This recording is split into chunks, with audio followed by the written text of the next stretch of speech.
Summer is right around the corner, or at least I hope it is, and so it's time to revisit this landscape lighting project. I hope to put a good number of these out around the yard this year. I want to focus this year on projects that I already have and or already have the materials needed to complete the projects, which was supposed to be the objective of last year, but that didn't happen. So we're going to try again this year. And one of the things that I have all the materials for is the outdoor lighting.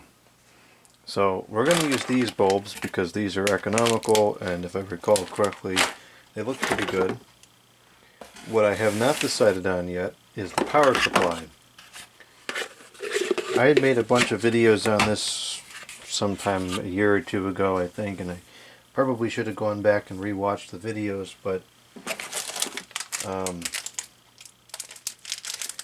I had bought a bunch of different types of bulbs, tested the bulbs, and then I had bought this power supply, which was, I don't think this is crazy expensive, but it wasn't necessarily cheap either.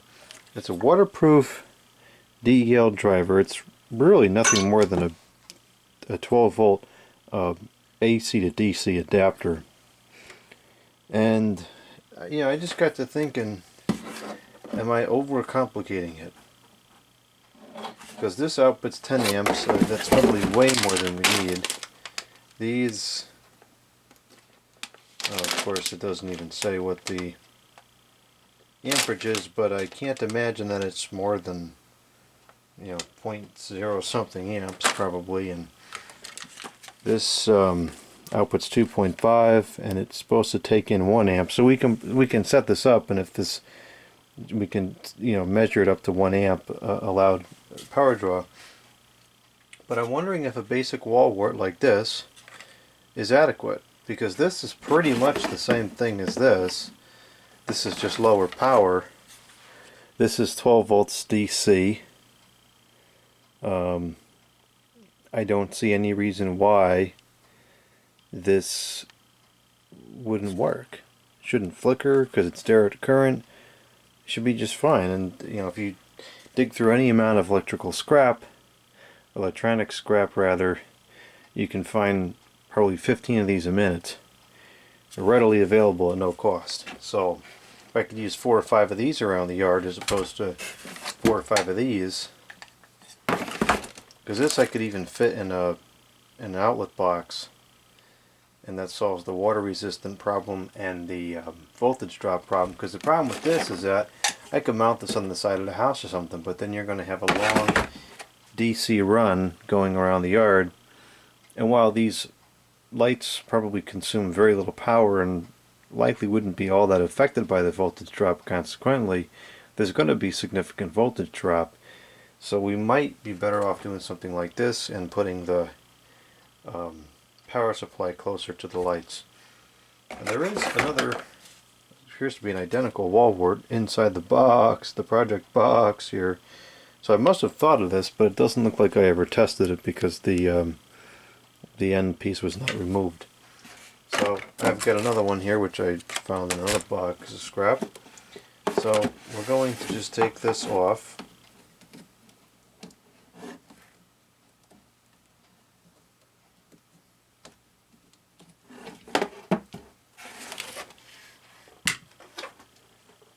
Put that aside for now, and we're going to connect this adapter to this wire, and then we'll connect this wire to the light, and we'll be able to test to see if this is going to be an adequate use case or not. I will keep this because it might come in handy at some point. Probably never, but that's what we do around here.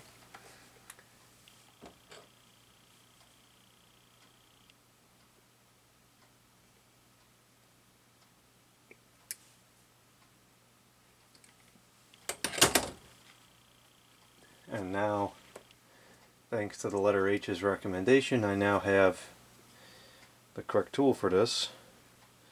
He was telling me for many years to get one of these wire strippers that does the very lower gauges, and I did finally, and it's very useful. And I also got one that does larger gauge wire. This one is good up to 8 gauge, which I do end up working with on occasion with the air conditioners. So both very good tools to have, very handy. This is probably, oh, it says it. It claims it's 18 gauge wire. It seems very, very thin. We'll strip it at 20. Yeah, it broke a couple of the strands. I guess it really is 18. Alright, so we didn't even need these very small ones, but that's fine. We lost a couple of strands in this particular application, it just doesn't matter. Now, I don't know if these diodes are polarity sensitive. They probably are. So there's a good chance that this, well, I guess there's a 50-50 chance that this may or may not work when we plug this in. The polarity is wrong. And I still have no kilowatt meter in here. I meant to go get it yesterday and I neglected to do so. So the way this works, this is not the best system, but the wire just jams into two very sharp prongs in there.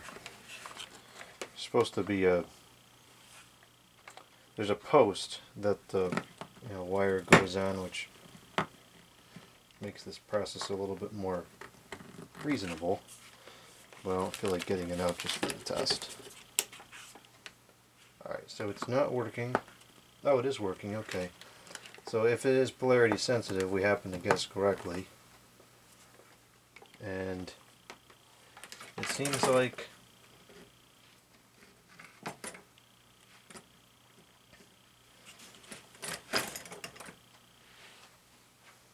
I don't see any flicker. Turn off the lights here. No, I can't detect any flicker at all. Alright, so that should work. The brightness, I'm going to turn off the other lights still.